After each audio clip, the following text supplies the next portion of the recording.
On the seat of handrail. Okay. I'm out over PMM. Your leads off. You're heading towards phase 1. If you turn that corner up by phase 1, I want to double check that my tether didn't get caught on something. I think it might have gotten hung up on something just below phase 1 that you might be able to take off. I'll check it out. Thanks.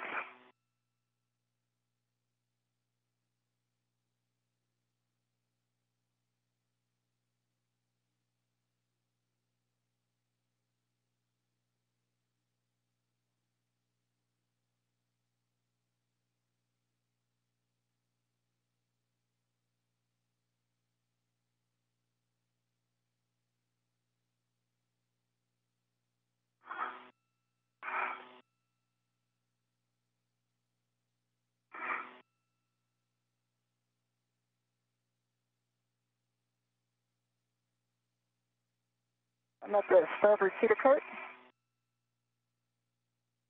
Yeah. You did get hung up a little bit. Okay. Gotta be careful not to get you behind me. Yeah, Nick, we see you. Yeah, you got it. You got it. It's off now. Good job. Well done.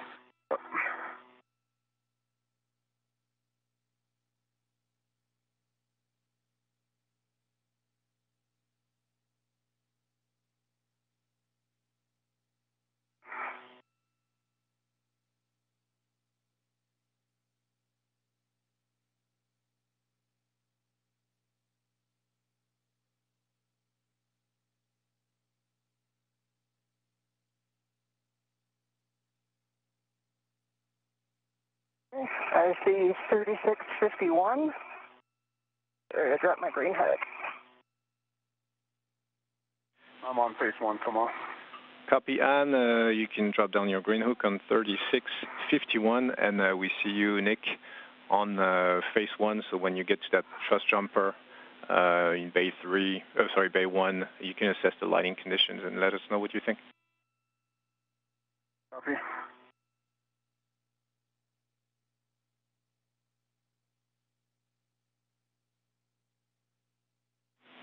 And Anne, once your green hook is in place on that zenith extension of that handrail 3651, you can translate to the fourth seater cart with 3, which is zenith inboard on that seater cart, and stow your crew log bag on this APFR. Yeah.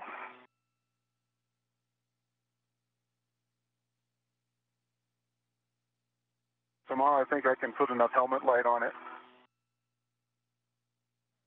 In day 1, get that panel that you're worried about. Take those pictures.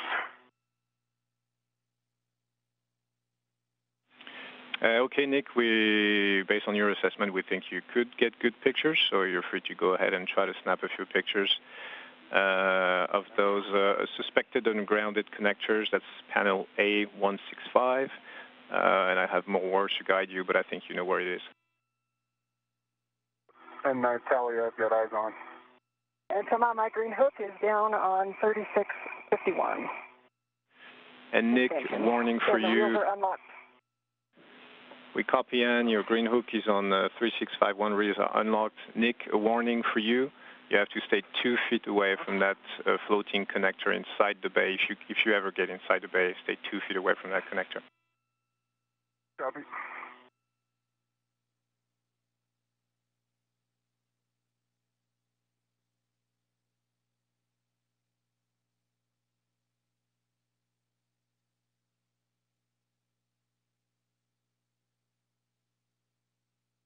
Under the MT. Copy, Ann. Under the MT. And on that port seater cart with 3 zeniths inboard, you'll find your APFR. Okay.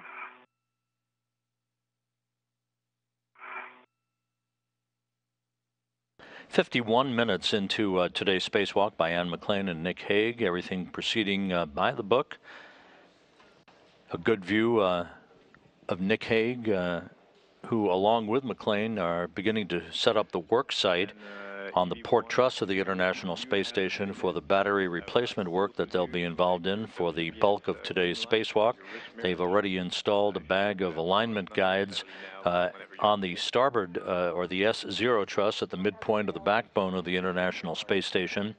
And now they're pressing ahead with setting up portable foot restraints and other tools and equipment that will be used in the installation of 3 adapter plates upon which old nickel hydrogen batteries will be mounted and stowed on the International Space Station. And the relocation of 2 other old nickel hydrogen batteries from one or the other slot on the integrated electronics assembly of the port 4 truss to other slots. This is a shell game, if you will, moving batteries and adapter plates around. So they may be in the final configuration at the end of today's spacewalk, setting the stage for similar work to be done on another power channel, the 2A power channel, a week from today, in the next in this series of spacewalks. A week from today, that one to be conducted by Anne McClain and Christina Cook.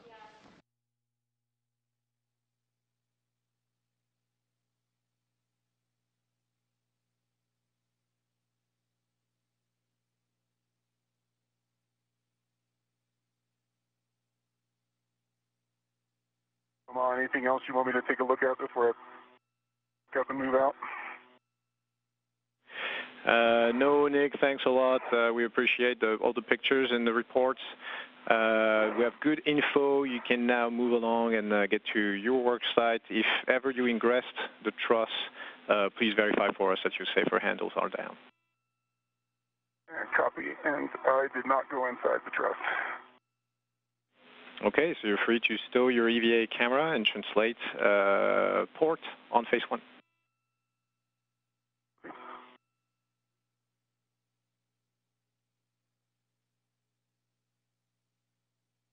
I'm working on getting my crew lock bag attached to the HFR. And then I loosened your safety tether was up on a square on a BDCU, so I got it free. You're good. Copy, thank you.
Tomorrow I got an MOD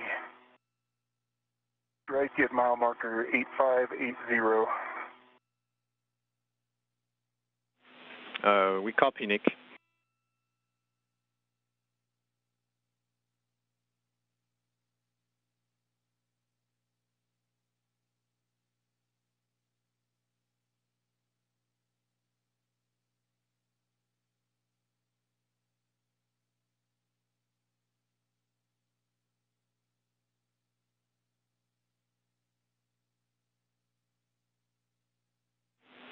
Hey, Nick, we don't track all these MMOD strikes on the phase 1. If you think you can just pass by and avoid it, that's fine for us. If you think it's a problem, then we can look a bit more into it. No problem, just reporting. Okay, we copy and thanks for the report. We appreciate it.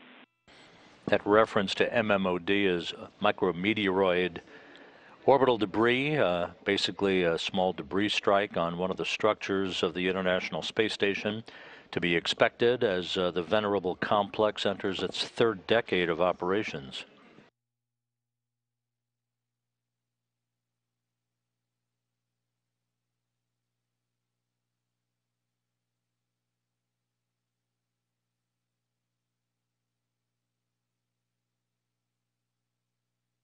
And Tamar, I'm at handrail 3652. Copy, you're on that P1 handrail 3652. You can attach your green hook. We're 2 minutes away from daylight. Just a heads up for you guys. Okay, thank you.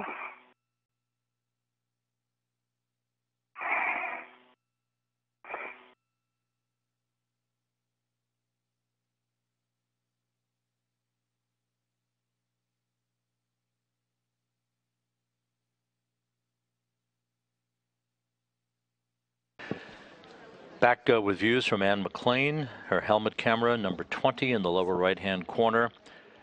Now that we're back in physical location to antennas on the International Space Station and not blocked by station structure, Nick Hague's helmet camera, once that comes into play, will be number 17 in the lower right-hand corner of your screen. We're also about to enter a short handover between satellites on the Tracking and Data Relay satellite system as the International Space Station flies over the Pacific, soon to enter an orbital sunrise, approaching the 1 hour mark into today's spacewalk that's expected to last 6.5 hours. Confirmation of your green hook, if you're still working on it, that's fine, but we might have missed a call from you. No, I'm working. Just put it down. Okay, and for handrail 3652. Copy, green hook is down on 3652. We're a few seconds from handover. Nick, you'll translate to the MT coupler between the MT and the port seated cart, and then we'll catch you on the other side. Copy. And I've got the APFR just working on getting on my VRT. Copy, Ann.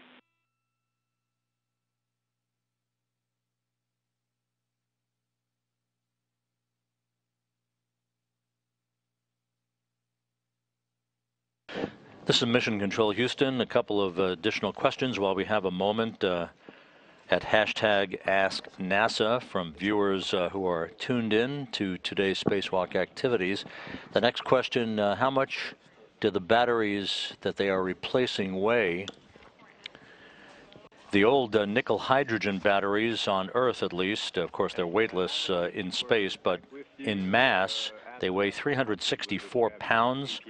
The new lithium-ion batteries are slightly heavier, weighing 428 pounds. They both have the same dimensions of 40.4 inches by 36.8 inches by 18.9 inches. Copied. It's a good config. Well done there. Next question, do they have sunrise and sunsets like we have on Earth, or do they pass over sunsets and sunrises throughout the day? The answer is they pass in and out of daylight and darkness every 45 minutes with 16 sunrises and 16 sunsets throughout the day as they orbit the Earth, 16 orbits of the Earth each day. So yes, and that is the whole point of the battery replacements, is that during daylight passes, the energy and the electricity that is stored in these batteries is transferred to the solar arrays that provide power for the station's systems. But when the batteries store up electricity, the batteries providing the electrical power for the station while the station is in a nighttime pass. And that's the whole point of these new batteries that are being replaced on the station, more powerful, more durable lithium-ion batteries that will last for the rest of the lifetime of the International Space Station.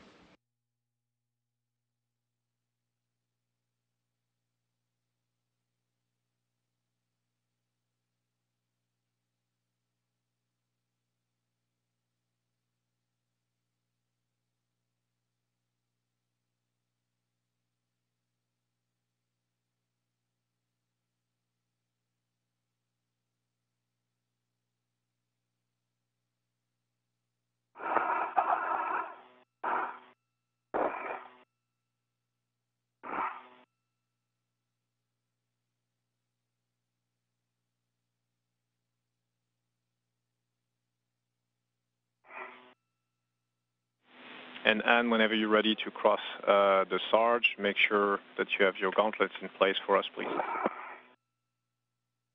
Okay, copy. I am just ready to translate off the port feeder cart. I've got the ATFR code.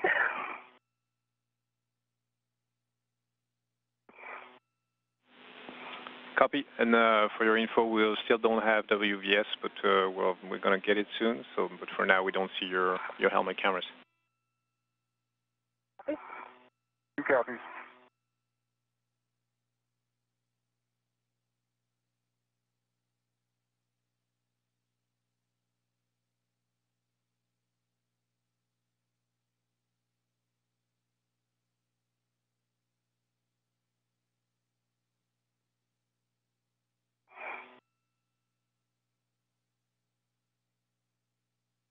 Just watch your clearance in with the ATFR. There you go. You're looking good. Copy, thank you.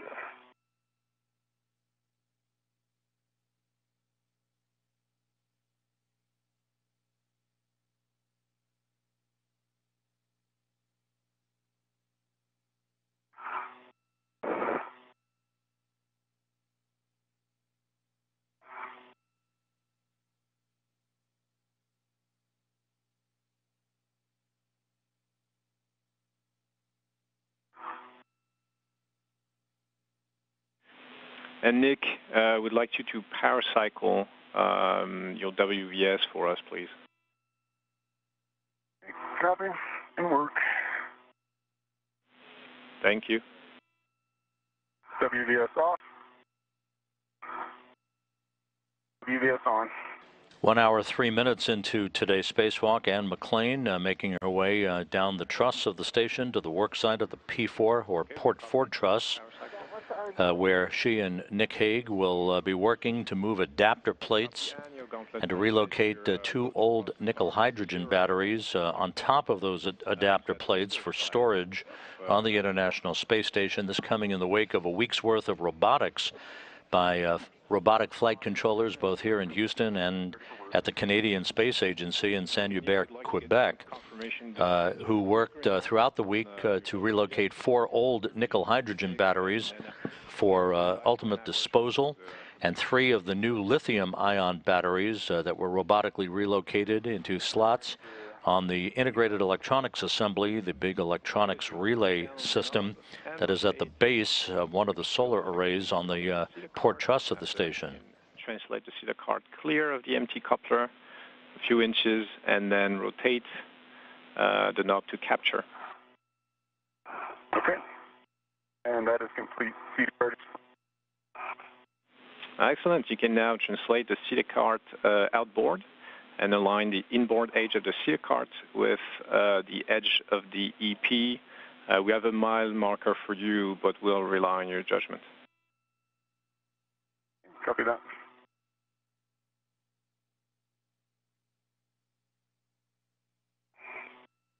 So to the aft side of the IEA, just go to crew lock back. Copy, Ann. You're at the the nadir side of the IEA. You can install this APFR in WIF10 if you haven't done so already. I have settings for you. And I believe it's 5128 for the crew lock bag, is that correct? The crew lock bag, correct, is 5128. That's the short one, but really, if you like the other one next to it, nearby, it's good as well. Okay, thanks.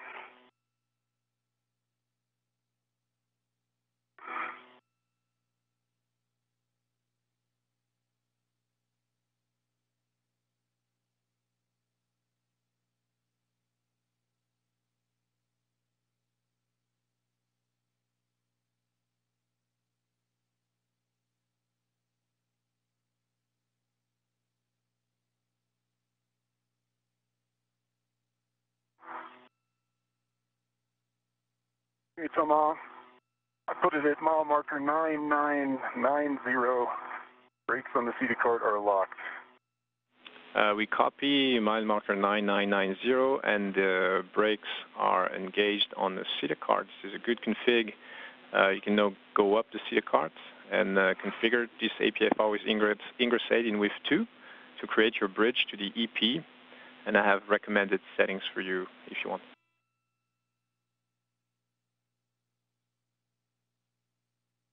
Ready for the setting. So the settings should be 6 for the clocking, Golf, Golf for the pitch, Foxtrot for the roll, and 6 for the yaw. Copy. Working.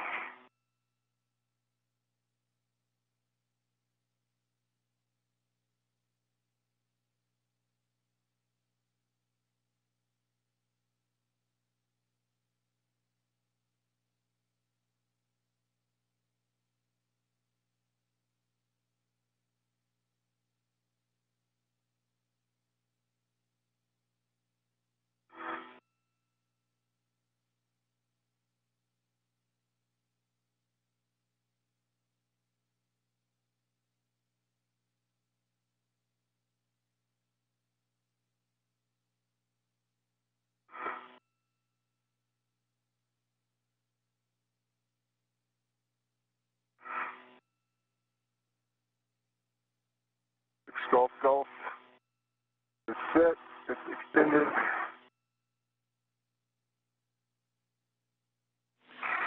We copied 6 and Golf, Golf, Nick. Need to change the pitch a little bit. Come the crew lock bag is tacked down to handrail 5128. Copy, Ann.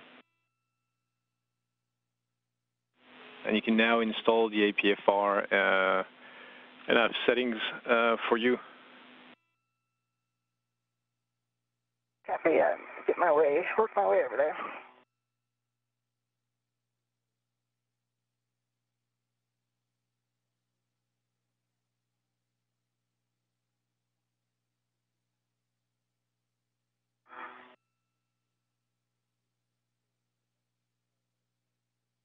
Tomorrow the bridge is built.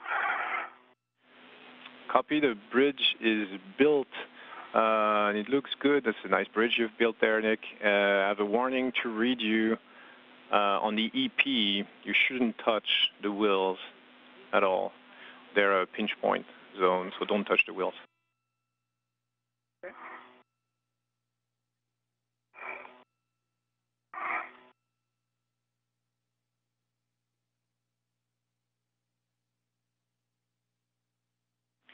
And Nick, I have another caution for you on the EP while you're working there.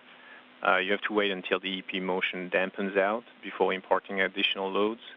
You should minimize your translation rate and do not impart EVA loads into the batteries on the EP. Hard copy. And I copy all tomorrow, thanks.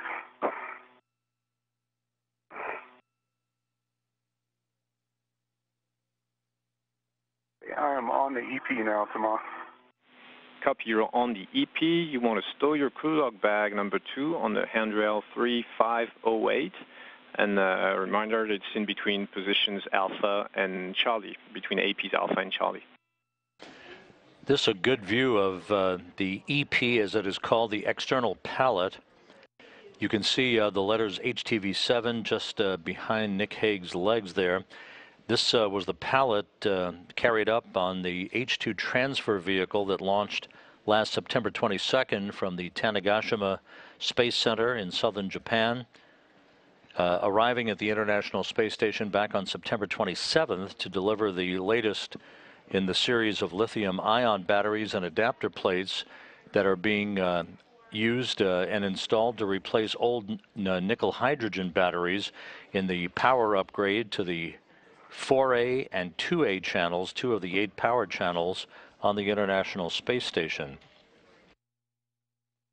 9 of the old nickel hydrogen batteries of the 12 that are being replaced on this spacewalk and the one a week from today will be and are being installed in this external pallet, which ultimately will be disposed of on the next HTV vehicle that flies to the International Space Station.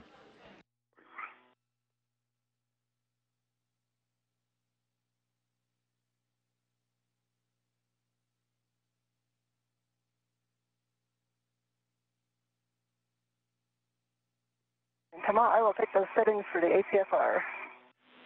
Copy, Ann, and those settings are going to be 1, Romeo, Romeo, Foxtrot, 12.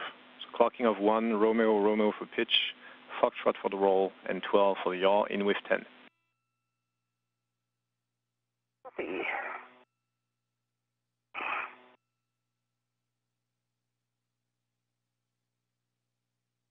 One Romeo, Romeo, Fox 12. That's a good readback.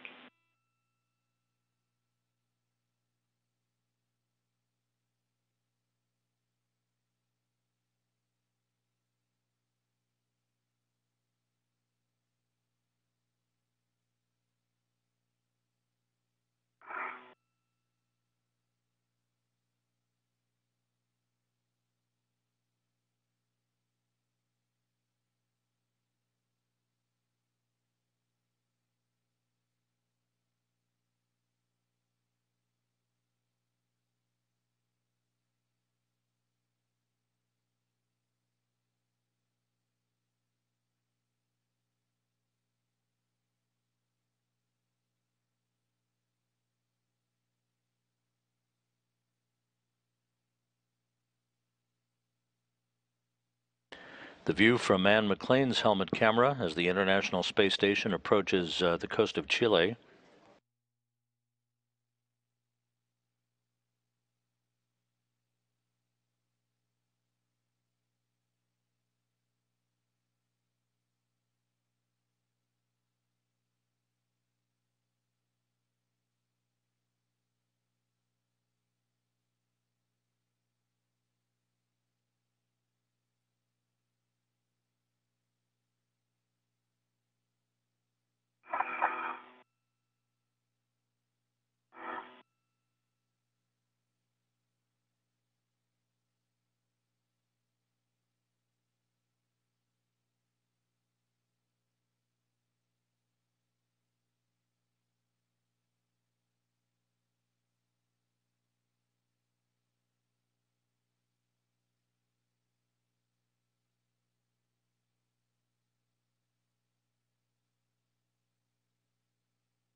Tomorrow I've got the ratchet wrench out now.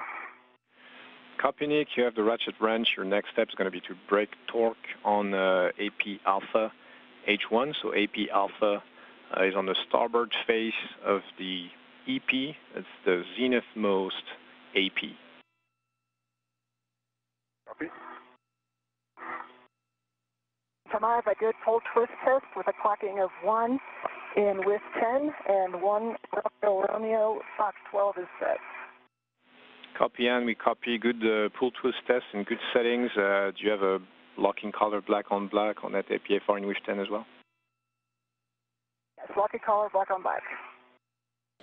Anne McLean installing an articulating portable foot restraint, or APFR, at the work site at the P4 or Port 4 truss of the station.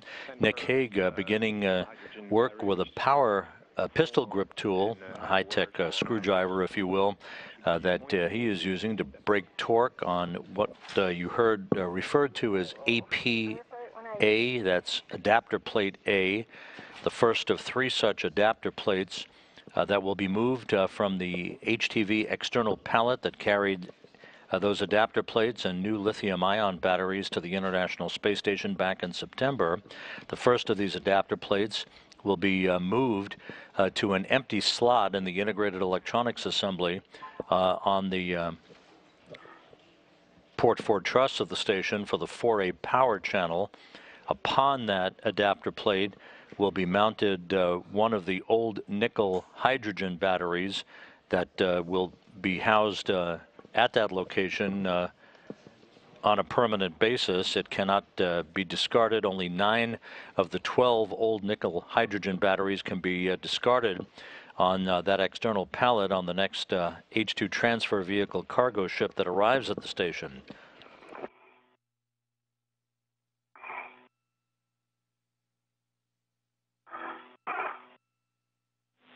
And Nick, whenever you're in position for that H1 bolt, okay, you're reading my mind.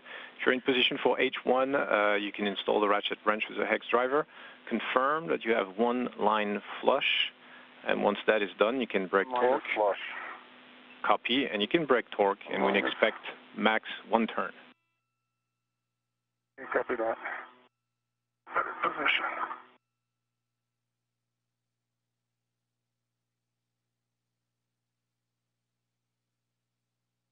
I've got one line flush tomorrow. Copy, your go to break torque.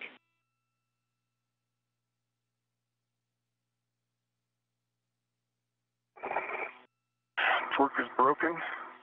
H1 for adapter plate alpha. Copy, Nick, well done.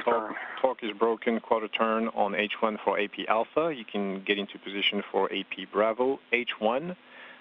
Bravo is just nadir of that alpha adapter plate, and those two H1 bolts should be close by. Bravo H1 and alpha H1 should be close by. Okay, copy that. So I'm at the Bravo plate H1, one line flush. We copy Bravo H1, one line flush. Your go to break torque, and again, a max 1 turn. These adapter plates weigh 75 pounds apiece on Earth. Of course, a mass of 75 pounds in weightlessness. And these adapter plates serve 3 main purposes: to complete the circuitry for the battery charge discharge unit that essentially stores electricity during daylight passes of the Earth and disperses power to the various systems on the International Space Station while the station flies during its dark passes of the Earth. It also protects the cold plate, or serves as a thermal barrier for the integrated electronics assembly upon which the batteries are housed, and serves as a stowage location for 3 of the old nickel hydrogen batteries. The 12 nickel hydrogen batteries that are being replaced on this spacewalk and the next, and the associated robotics for those operations. The external pallet only has 9 slots for disposal, so 3 of these nickel hydrogen batteries must be stowed on the International Space Station. 2 of the old batteries will be relocated on these adapter plates during this spacewalk, and a 3rd nickel hydrogen battery will be relocated onto an adapter plate on the next spacewalk to be conducted a week from today. Yeah, I have the scoops, so I'm going to move toward lot 4. Copy, you retrieved the scoops, and we have a good WVS for you, Nick. Not yet, but we see you in the station external camera, so we have good visual on both of you. Copy. Copy. I'm at Bravo adapter plate H2, one line flush. Copy, Bravo H2, one line flush. Good config.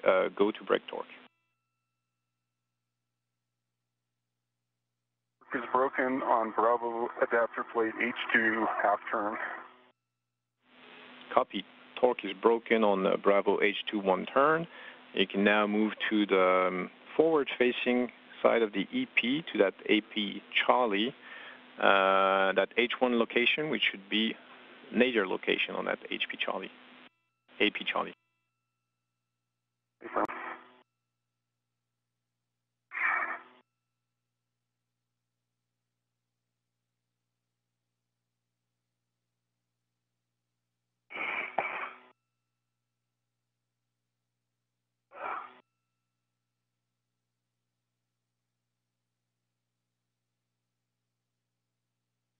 We're in a short handover between satellites on the Tracking and Data Relay satellite system. 1 hour, 21 minutes into the spacewalk. Anne McLean and Nick Hague doing well, staying a few minutes ahead of the timeline as they prepare to move adapter plates from an external pallet that carried these adapter plates as well as new lithium-ion batteries to the International Space Station on a Japanese HTV cargo ship last September.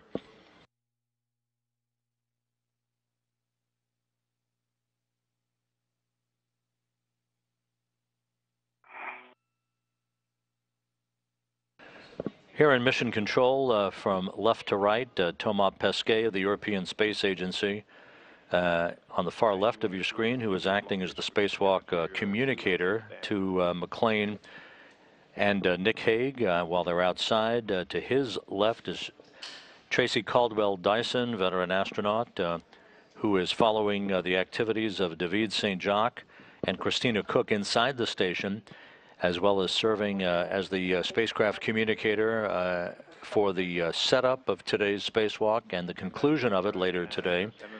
Mary Lawrence is the lead flight director, second from your right, overseeing all of the spacewalk activities, both today as she will a week from today.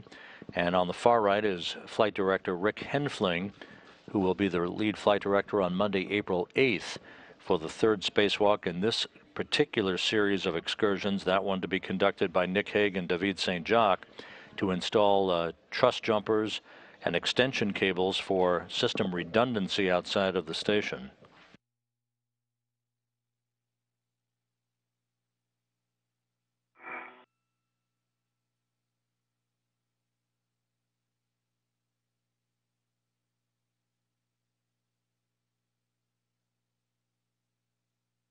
I'm in position, Charlie, adapter plate H1, one line flush. Copy, Charlie, H1, one line flush, go for brake torque. Torque is broken, H1, adapter plate Charlie, half a turn. Copy, torque is broken on H1, Charlie, half a turn, you can move on to H2.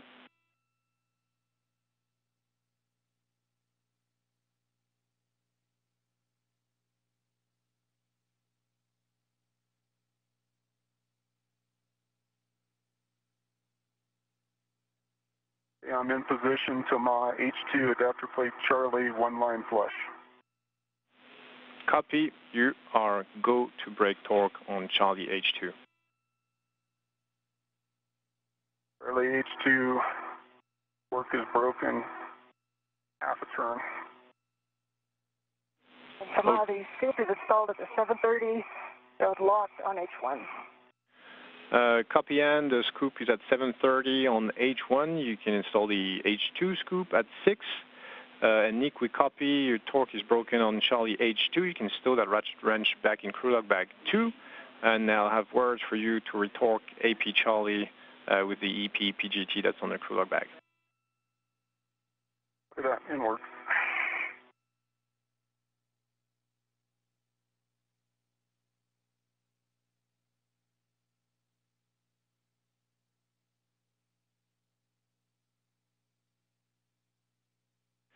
And Anne, remember from the team here, you cannot use that H1 scoop for stabilization right now. And say it again, last summer? Yeah, and we don't want you to use that scoop that you just put on H1 for translation and stabilization.